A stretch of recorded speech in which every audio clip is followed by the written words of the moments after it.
យោបាយប្រព័ន្ធច្បាប់ឯកភាពគ្នាអ្វីដែលយើងត្រូវដោះស្រាយដើម្បីរក្សាស្ថិរភាពចិត្តប្រជាជនគឺបញ្ហាពុករលួយបាទបញ្ហាពុករលួយគឺជាបញ្ហាដែលត្រូវតែដោះស្រាយជាចាំបាច់បើមិនដោះស្រាយបញ្ហាចាំបាច់ទេមនុស្សរស់ក្នុងសង្គមរងនូវភាពអយុត្តិធម៌ដោយមិនអាចដោះស្រាយបានក៏មិនអាចបង្រួបបង្រួមមនុស្សដែលរងនូវអយុត្តិធម៌បានដែរខ្ញុំបានស្គាល់មនុស្សដែលរងនូវអយុត្តិធម៌សង្គមពាក់ព័ន្ធជាមួយនឹងប្រព័ន្ធច្បាប់ប្រព័ន្ធតុលាការបើយើងមានអាវុធលើសពីសត្រូវបន្តិចយើងនឹងឈ្នះសត្រូវបាទនេះគឺជាមតិនៅក្នុងខមមិនមួយដែលបងប្អូនលើកហើយពាក់ព័ន្ធជាមួយនឹងរឿងនេះវាជាតក្កវិទ្យាផងវាជាចិត្តសាស្ត្រសង្គ្រាមផងបងប្អូននៅក្នុងសង្គ្រាម21ថ្ងៃឬក៏សង្គ្រាមវគ្គ1វគ្គ2តើបងប្អូនយល់យ៉ាងម៉េចដែរពាក់ព័ន្ធជាមួយនឹងជ័យជំនះឬក៏ពាក់ព័ន្ធជាមួយនឹងបរាជ័យហើយនៅក្នុងនោះយើងឃើញមានមតិសពេចសពិលច្រើនណាស់ទោះបីជាខ្ញុំខំបកស្រាយយ៉ាងណាក៏ដោយក៏នៅតែមានការខ្វែងគំនិតគ្នាពីព្រោះរឿងនេះវាជាភាពស៊ីជម្រៅនៅក្នុងសិល្បៈចម្បាំងសិល្បៈសង្គ្រាមនៅក្នុងមតិនេះมันខុសទេខ្ញុំឯកភាពគ្រប់គ្រងថាបើយើងមានអាវុធលើសត្រូវយើងប្រហែលជាអាចយកឈ្នះសត្រូវពិតប្រាកដបាទនេះយើងអាចមើលឃើញថាសង្គ្រាមវាមិនមែនមានជ្រុងតែប៉ុណ្្នឹងទេបាទសង្គ្រាមវាមានមនុស្សវាមានសព្វវុធហើយវាមានសមត្ថភាពក្នុងរណรงค์វិធីហើយនឹងសិល្បៈនយោបាយដឹកនាំបាទក្នុងនឹងមានភាពស៊ីជម្រៅច្រើនទៀតប៉ុន្តែបើយើងនិយាយអំពីន័យត្រង់មានអាវុធលើសត្រូវយើងនឹងទទួលបានជ័យជំនះរឿងនេះក៏វាមានត្រូវខ្លះហើយក៏មិនត្រូវខ្លះដែរឧទាហរណ៍ថាអាវុធដែលលើសសត្រូវយើងឯកភាពនឹងគ្រប់គ្រងដូចជាប្រទេសអ៊ីស្រាអែលប្រជាជនតិចប្រទេសតូចប៉ុន្តែអាចធ្វើឲ្យសត្រូវជុំចិត្តខាងហ្នឹងគឺថាมันអាចប្រៀបស្មើទេมันអាចប្រមាថជនជាតិអ៊ីស្រាអែលมันអាចប្រមាថប្រទេសអ៊ីស្រាអែលបានទេប៉ុន្តែការកសាងសត្រូវច្រើនពេកក៏វាពិបាកដែរប៉ុន្តែពេលខ្លះវាជាជំរើសដែលมันអាចរាប់អានបានដោយសារតែប្រទេសជិតខាងគឺជាសត្រូវបាទកើតមករស់នៅជាមួយនឹងសត្រូវជុំចិត្តដូច្នេះគ្មានមធ្យោបាយអីក្រៅពីបង្ក្រាបសត្រូវទប់ទល់សត្រូវឲ្យជាប់มันអាចចរចាมันអាចរាប់អានគ្នាកើតវាមិនខុសអីពីប្រទេសយើងដែលមានសត្រូវជិតខាងដូចគ្នាដែលมันអាចចរចាมันអាចទាញឲ្យមករួបរวมស្រឡាញ់គ្នាសាមគ្គីគ្នាចូលគ្នាជាធ្លុងមួយបានដូចគ្នាបាទនេះគឺជារឿងដែលស្រដៀងគ្នាក៏ប៉ុន្តែយើងត្រូវយកគំរូដែលខ្លាំងដើម្បីរស់បាទប្រយុទ្ធដើម្បីរស់ប្រយុទ្ធដើម្បីសន្តិភាពប្រយុទ្ធដើម្បីការអភិវឌ្ឍបាទធ្វើសង្គ្រាមដើម្បីបញ្ចប់សង្គ្រាមធ្វើសង្គ្រាមដើម្បីរក្សាសន្តិភាពសន្តិភាពត្រូវការធ្វើសង្គ្រាមត្រូវការធ្វើសង្គ្រាមបើគ្មានសមត្ថភាពធ្វើសង្គ្រាមគ្មានសន្តិភាពទេជីវិតនេះបើមិនធ្វើសង្គ្រាមគឺនឹងបាត់បង់ស្ថិរភាពបាត់បង់សន្តិភាពបាត់បង់សន្តិសុខភ្លាមបាទអញ្ចឹងនៅក្នុងនេះយើងឃើញថាអ៊ីស្រាអែលគឺមានអាវុធអាចវាយអាចទប់ទល់អាចបង្ក្រាបសត្រូវបានចុះសួរថាប្រទេសធំខ្លាំងមានអាវុធតែมันអាចវាយអ៊ីស្រាអែលបានมันអាចវាយបំបែកអ៊ីស្រាអែលឬក៏បំបាក់អ៊ីស្រាអែលបាននោះដោយសារអីមកពីអាវុធមិនលើសមានអាវុធលើសដែរតាអ៊ីរ៉ង់មានអាវុធលើសដែរតាប៉ុន្តែវាស្ថិតលើអីអ្នកយុទ្ធសាស្ត្រអ្នកចិត្តសាស្ត្រហើយនឹងស្ថានភាពនយោបាយតើបើនយោបាយមិនឯកភាពគ្នាមិនរួបរวมគ្នាតើធ្វើសង្គ្រាមជាមួយនឹងសត្រូវឈ្នះដែរឬទេមិនឈ្នះទេត្បិតថាប្រជាជនច្រើនទឹកដីធំអាវុធសព្វវុធនឹងលើសតិចតួចឬក៏ប្រដេញប្រដំគ្នាអានេះយើងសិក្សាប្រៀបធៀបអំពីប្រទេសខាងក្រៅដែលគេកំពុងតែខ្លាំងយើងមិនចង់ប្រៀបថាកម្ពុជាមិនសិក្សាឆ្វេងយល់ពីខ្លួនឯងថាអត់ទេកាលពីមុន 1000 ឆ្នាំមុនយើងខ្លាំងបើប្រៀបធៀបគេច្បាស់ជាគេយកយើងទៅសិក្សាច្រើនមិនអញ្ចឹងដល់ឥឡូវប្រទេសគេខ្លាំងយើងធ្លាក់ចុះខ្សោយដូច្នេះយើងក៏ត្រូវតែសិក្សាអំពីប្រទេសខ្លាំងផ្សេងវិញដែរអញ្ចឹងប្រទេសជុំវិញអ៊ីស្រាអែល ទាំងធំទាំងមានអាវុធទាំងប្រជាជនច្រើនទាំងសេដ្ឋកិច្ចក៏បដិញបដំដែរប៉ុន្តែมันអាចវាយអ៊ីស្រាអែលដែលជាប្រទេសតូចបានដូច្នេះតើចំណុចខ្សោយនៅត្រង់ណាបងប្អូនត្រូវគិតថាសង្គ្រាមវាមិនមែនមានជ្រុងតែការប្រយុទ្ធគ្នានៅលើសមរភូមិទេប៉ុន្តែវាមានជ្រុងច្រើនទៅទៀតហេតុអីកម្ពុជាចុះខ្សោយត្រូវមនុស្សដែលយើងប្រោសប្រណីឲ្យរស់នៅជាមួយមេត្តាសន្តោសឲ្យទឹកដីនៅបែរជាអាចកំទេចយើងវិញបាននោះដោយសារអីតែដោយសារតែកម្លាំងប្រយុទ្ធកម្ពុជាតិចជាងសៀមកាលពីអតីតកាលហើយសព្វាវុធតិចជាងសៀមឬក៏មកអំពីសៀមតិចតែសាមគ្គីមានអ្នកយុទ្ធសាស្ត្រមាននយោបាយរួបរวมគ្នាជាធ្លុងមួយតើបងប្អូនគិតឃើញថាយ៉ាងម៉េចដែរដូច្នេះខ្ញុំចង់បកស្រាយថាអាវុធដែលសំខាន់រាប់ទាំងសព្វាវុធរាប់ទាំងកងកម្លាំងកងពលរាប់ទាំងអ្នកយុទ្ធសាស្ត្រគេហៅថាមេតបដែលប្រកែកសឹកសង្គ្រាមហើយក៏រាប់ទាំងនយោបាយហើយក៏រាប់ទាំងប្រជាជនសាមគ្គីឥឡូវនេះអាវុធដែលយើងអាចឈ្នះថៃគឺអាវុធសាមគ្គីរួបរวมគ្នាជាធ្លុងមួយបើថាមានតិចដែលមិនព្រមដោយសារចោះចូលជាមួយថៃតែមានភាគច្រើនអាចរាប់ថាលើសពី 70% ឯកភាពគ្នាជាធ្លុងមួយនៅក្នុងសម័យពុទ្ធកាលយើងក៏ឃើញមាននគរតូចដូចជានគរកុសិនារាដែលជាដើមកុសិនារានេះជាទឹកដីតូចប្រជាជនតិចប៉ុន្តែហ៊ានតតាំងជាមួយនឹងមហាយក្សដ៏ធំយ៉ាងច្រើនហ៊ានតទល់ជាមួយនឹងមគធៈហ៊ានតទល់ជាមួយនឹងវេសលីជាដើមដែលជានគរធំបងប្អូនថាយ៉ាងម៉េចថាតើមកពីតិចមកពីតូចមកពីសព្វាវុធមិនច្រើនជាចំណុចខ្សោយឬក៏មកពីប្រព័ន្ធនយោបាយប្រព័ន្ធសាមគ្គីគ្នារវាងប្រជាជននិងអ្នកនយោបាយខ្សោយឬក៏យ៉ាងណាបងប្អូនត្រូវងាកមើលឲ្យទូលំទូលាយអាវុធដែលมันអាចខ្វះបានអាវុធដែលខ្លាំងជាងអាវុធបាញ់បោះលើសមរភូមិគឺការសាមគ្គីគ្នាថាតើបងប្អូនអាចសាមគ្គីលះបង់ជីវិតដើម្បីប្រទេសជាតិបានដែរឬទេចំណុចនេះគឺជាចំណុចរសើបដែលយើងត្រូវសួរគ្នាចំណុចខ្សោយនៃការបំបាក់គឺការដែលធ្វើឲ្យស្មារតីលែងរួបរวมគ្នានេះអាហ្នឹងគឺជាចំណុចដែលយើងបានបាត់បង់ប្រទេសជាតិទឹកដីក្រោយពីសម័យអង្គរក្រោយហ្នឹងមិនមែនក្រោយ100ឆ្នាំបន្ទាប់ពីបកូណាជ័យវន្ទទី7សោយទីមង្គតហើយខ្សោយយកទៅណាអត់ទេគឺក្រោយពី100ឆ្នាំទៅហើយមានភាពរុងរឿងរីកចម្រើនវានៅតែរឹងមាំក្រោយ100ឆ្នាំទៀតបានធ្វើឲ្យមានបញ្ហាឬក៏ថាអាចយូរឆ្នាំដែរ50-60ឆ្នាំដែរទើបអាចចុះខ្សោយបងប្អូនមានរឿងជាច្រើនទៀតដែលការពារជាតិវាមិនមែនមានន័យថាត្រឹមតែអាវុធនោះទេនិយាយនេះមិនមែនព្រឹត្តិហេតុផលថាអញ្ចឹងអាវុធមិនចាំបាច់ទេមិនទិញអាវុធថាត្រូវតែទិញអាវុធពីព្រោះយើងត្រូវធ្វើចម្បាំងលើសមរភូមិច្រើនដូច្នេះត្រូវតែគេហៅថាអភិវឌ្ឍសមត្ថភាពយោធាឲ្យខ្លាំងក្លាផងដែរទន្ទឹមជាមួយនឹង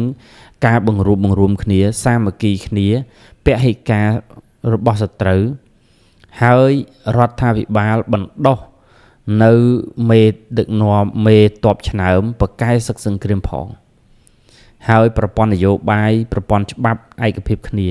អ្វីដែលយើងត្រូវដោះស្រាយដើម្បីរក្សាស្ថិរភាពចិត្តប្រជាជនគឺបញ្ហាពុករលួយបាទបញ្ហាពុករលួយគឺជាបញ្ហាដែលត្រូវតែដោះស្រាយជាចាំបាច់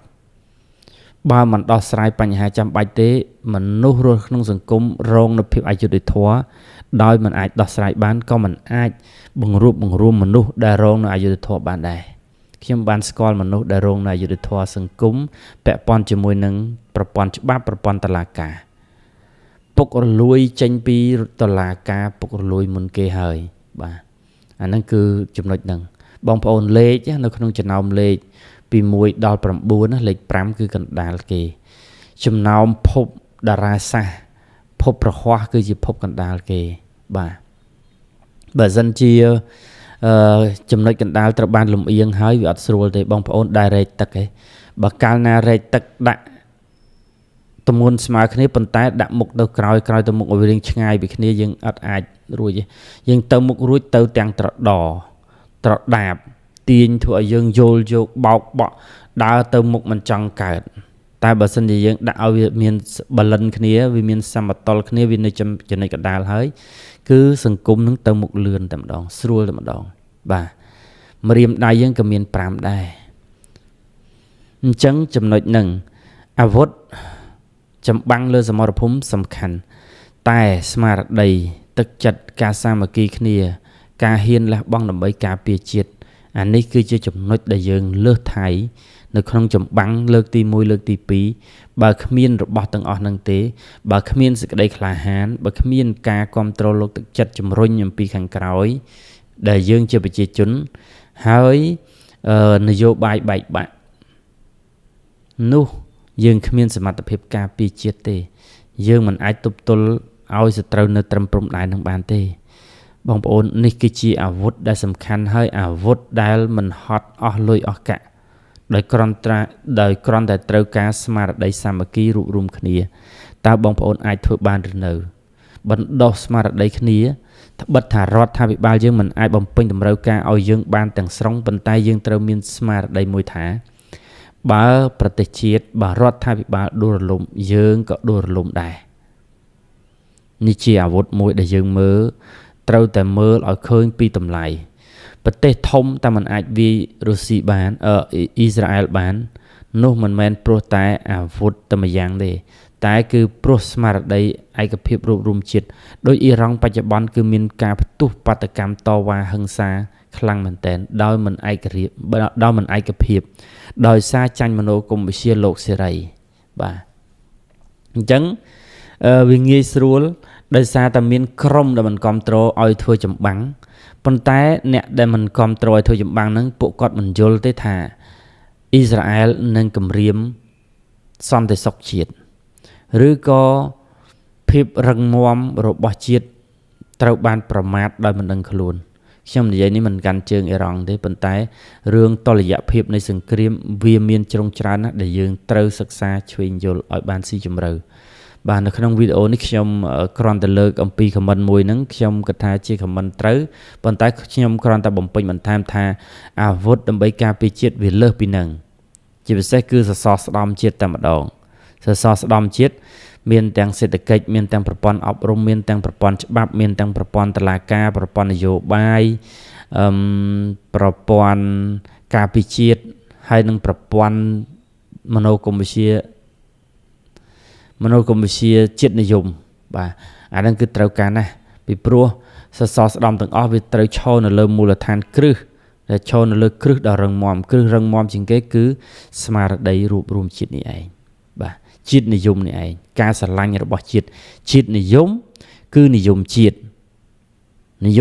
អ្វីដែលជាតិយើងមានគឺយើងនិយមយើងចូលចិត្តយើងស្រឡាញ់យើងលើកស្ទួយយើងជំរុញនិងគ្រប់គ្រងតើបងប្អូនអាចធ្វើបានឬនៅបងប្អូនបានធ្វើហើយឬនៅបាននឹងកំពុងបន្តធ្វើហើយឬនៅស្ទើរឈប់ចូលចិត្តលេខ1ផ្ទះលេខ2ចូលចិត្តលេខ3លេខ4លេខ5ហើយឥឡូវថ្មីណាក៏វេផ្ទះលេខ3ហ្នឹងឯណាថ្ម7ទៀតដែរខ្ញុំវិសនឹងញ៉ាំដែរសង្ស័យតែញ៉ាំអស់មកកញ្ចប់ផងកាលមកភ្នំពេញគេងស្ថាគារឃើញគេដាក់បាទអញ្ចឹងរឿងទាំងអស់នេះគឺជារឿងអ្វីដែលខ្ញុំចង់បំពេញបន្ថែមនៅក្នុង comment ទី2គឺខ្ញុំចង់រំលឹកដែរថាមានមតិបងប្អូនម្នាក់ដែលគាត់បានលើកឡើងថាតាំងពីគោរពព្រះពុទ្ធសាសនាមកប្រទេសយើងកាន់តែខ្សោយទៅរឿងនេះអាចឃើញថាត្រូវមួយជ្រុងដែរហើយក៏មិនត្រូវទាំងអស់ដែរបាទហេតុអីពីព្រោះតាមសភាពជាក់ស្ដែងនៅពេលដែលយើងផ្លាស់ប្ដូរសាសនាចូលមកកាន់ព្រះពុទ្ធសាសនាប្រទេសយើងក៏មានភាពធ្លាក់ចុះខ្សោយក៏ប៉ុន្តែយើងត្រូវសួរថាចាំមិនក៏សម័យអង្គររុងរឿងសម័យចក្រភពខ្មែរដែលដឹកនាំដោយបកូណាជ័យមន្ទី7ដែលងាកមកកាន់ពុទ្ធសាសនាមិនក៏នៅតែរុងរឿងបាទនៅរុងរឿងដោយសារតែក្នុងសម័យនោះវានៅមានគេថាប្រព័ន្ធហេដ្ឋារចនាសម្ព័ន្ធជាតិនៅរឹងមាំដែរអញ្ចឹងរឿងរឹងមាំឬក៏រលាយទុនខ្សោយមិនមែនមកពីលទ្ធិសាសទេមិនមែនមកពីជំនឿទេ ប៉ុន្តែមានជ្រុងជាច្រើនដែលធ្វើឲ្យរលាយបាទបងប្អូនកុំមើលទៅក្នុងបញ្ហាទៅលើប្រព័ន្ធជំនឿយើងនិយាយពីសាសនាអញ្ចឹងកាលណាបើដាក់ទោសកំហុសទៅលើសាសនាវាអត់ទេដោយសារសាសនាគ្រាន់តែជាចំណែកមួយនៅក្នុងប្រព័ន្ធអប់រំទេប្រព័ន្ធដើម្បីឲ្យជាតិនគររុងរឿងវាមានប្រព័ន្ធនយោបាយប្រព័ន្ធច្បាប់ប្រព័ន្ធការពារជាតិប្រព័ន្ធអប់រំប្រព័ន្ធសេដ្ឋកិច្ចហើយមានច្រើនជាងនឹងទៀតប្រព័ន្ធវប្បធម៌ប្រពៃណីជាដើមអញ្ចឹងប្រព័ន្ធអប់រំវាមាននៅក្នុងនោះវាមានសាសនាដែរមានជំនឿដែរពីព្រោះមនុស្សកាលណាបើអត់ជំនឿត្រូវទេគឺពិបាកបន្តិចដែរហេតុអីពីព្រោះអាចនឹងរៀនចេះហើយយកទៅប្រើផ្លូវខុសជាអាវុធមុខពីរបើមានជំនឿល្អក៏នឹងល្អបើមានជំនឿខុសអាក្រក់អាចនឹងប្រព្រឹត្តខុសដែរប៉ុន្តែយ៉ាងណាក៏ដោយខ្ញុំចង់លើកឡើងថាវាគ្រាន់តែជាចំណែកមួយនៅក្នុងប្រព័ន្ធអប់រំទេដែលដួលរលំគឺប្រព័ន្ធនយោបាយបាត់បង់ស្មារតីឯកភាពគ្នាបែកបាក់មានចំនួនផ្ទៃក្នុងញឹកញាប់ចំនួនរាជវង្សញឹកញាប់ប្រព័ន្ធច្បាប់អត់រឹងមាំអត់មានហេដ្ឋារចនាសម្ព័ន្ធច្បាប់ប្រព័ន្ធសេដ្ឋកិច្ចអត់ត្រឹមត្រូវឬក៏អត់រឹងមាំប្រព័ន្ធអប់រំអត់រឹងមាំទាំងអស់ហ្នឹងទេហើយម្យ៉ាងវិញទៀតប្រហែលជាយើងសួរថាអាហ្នឹងគឺខ្ញុំនិយាយថាទាំងអស់ហ្នឹងដួលរលំបានវាដួលរលំវាមិនមែនមកពីប្រព័ន្ធជំនឿលើពុទ្ធសាសនាឬក៏ព្រហ្មញ្ញសាសនាឬក៏បុរាណសាសនាទេប៉ុន្តែយើងសង្កេតឃើញមួយថាហេតុអីបានជាប្រជាពលរដ្ឋខ្មែរងាកមកកាន់ពុទ្ធសាសនាភ្លុកទឹកភ្លុកដីរឿងនេះវាអាចមានកត្តាច្រើនប៉ុន្តែកត្តាមួយដែលធំជាងគេគឺប្រជាជនហត់នឿយនឹងសង្គ្រាមដោយសារយើងឃើញថាកាលពីកាន់បុរាណសាសនាជាមួយនឹងព្រហ្មញ្ញសាសនាប្រទេសយើងមានសង្គ្រាមញឹកញាប់បាទមានសង្គ្រាមញឹកញាប់មែនតើសង្គ្រាមផ្ទៃក្នុងសង្គ្រាមបង្រួមជាតិសង្គ្រាមបណ្ដេញសត្រូវជាពិសេសគឺមានសត្រូវចម្ប៉ាដែលតែងតែដើរតួជាតួអាក្រក់ក្នុងប្រវត្តិសាស្ត្រហើយក៏ជាតួដែលបង្កើតឲ្យប្រវត្តិសាស្ត្រមានភាពល្បីល្បាញប្រទេសខ្មែរយើងគឺចម្ប៉ាហ្នឹងគឺជាងគេហ្មងមានចំនួនកម្ពុជានឹងរាប់រយឆ្នាំតំណងរាប់រយឆ្នាំតាំងពីដើមគ្រិស្តសករាជមកជាមួយនឹងដៃវៀតគឺមានតែមួយលើកទេកាលពីនៅក្នុងសម័យមហាចក្រហ្វូណនដែលដឹកនាំដោយប្រកូណាកៅហ្វានតាំងពីឆ្នាំ97មុនគ្រិស្តសករាជបងប្អូនបាទប៉ុន្តែវាត្រូវបានស្ដេចកៅធានវាយបំបាក់នគរដៃវៀតតាំងពីមុនគ្រិស្តសករាជបងប្អូនចម្ប៉ាក្តីដៃវៀតក្តីជ្វាក្តីកើតតាំងពីមុនគ្រិស្តសករាជមកដូចគ្នាមិនមែនកើតមករឿងក្រោយសករាជមកសុកមាននគរមានអីទេគ្រាន់តែថាម្នាក់បាត់ប្រវត្តិសាស្ត្រអញ្ចឹងយើងមានសង្គ្រាមជាមួយនឹងចម្ប៉ាខ្លាំងមែនតើហើយហេតុអីបានជាបង្ខំឲ្យមានសង្គ្រាមដោយសារតែមានសត្រូវនឹងឯងបានវាមានសង្គ្រាមអញ្ចឹងមនុស្សត្រូវការសិក្សាឆ្វេងយល់អំពីសង្គ្រាមសិក្សារៀនអំពីមេរៀនសង្គ្រាមយុទ្ធសាស្ត្រសង្គ្រាមស្អីគឺពាក់ព័ន្ធជាមួយនឹងសង្គ្រាមហើយវាមិនត្រឹមតែប៉ុណ្្នឹងគឺសង្គ្រាមបែកបាក់ផ្ទៃក្នុងដោយសារយើងកើតឡើងពីការរួបរวมដូច្នេះការបែកបាក់វាជារឿងធម្មតាមិនចឹងបើអត់មានការរួបរวมក៏អត់មានការបែកបាក់ដែរមិនចឹងបាទអញ្ចឹងនៅពេលដែលយើងមានសង្គ្រាមរហូតធ្វើឲ្យប្រជាពលរដ្ឋគាត់ហត់នឿយនឹងសង្គ្រាមខ្លាំងសូម្បីតែមកដល់ពេលនេះបងប្អូនស្មារតីជនជាតិយើងគឺមានការហត់នឿយក្នុងសង្គ្រាមខ្លាំងក៏ប៉ុន្តែបងប្អូនត្រូវដឹងថាអត់មានសន្តិភាពណាដែលយើងបោះបង់សមត្ថភាពការពារជាតិឬក៏បោះបង់សង្គ្រាមចោលទេស្អប់សង្គ្រាមគឺជារឿងត្រឹមត្រូវតែបើមិនរៀនពីសង្គ្រាមគឺជារឿងដ៏គ្រោះថ្នាក់របស់ប្រទេសជាតិស្រឡាញ់សន្តិភាពគឺជារឿងត្រឹមត្រូវតែបើស្អប់សង្គ្រាមហើយមិនរៀនពីសង្គ្រាមគឺជារឿងដ៏គ្រោះថ្នាក់របស់ប្រទេសជាតិដូច្នេះការលះបង់នៅ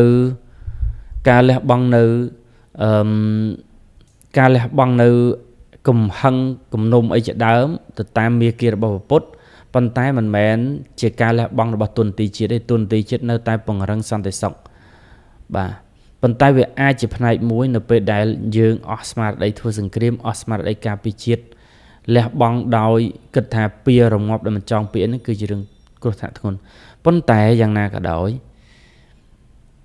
យើងត្រូវមើលប្រព័ន្ធឲ្យធំជាងនឹងប្រទេសជាតិទុនខ្សោយមិនមែនមកពីប្រព័ន្ធនៃជំនឿទេគឺមកពីប្រព័ន្ធនយោបាយប្រព័ន្ធច្បាប់ប្រព័ន្ធសេដ្ឋកិច្ចប្រព័ន្ធអប់រំ ហើយនឹងកតាវាលុកពីខាងក្រៅនៅពេលដែលកើតមានសត្រូវយាយីពីខាងក្រៅប៉ុនប៉ងមកលើយើងហើយយើងពិបាក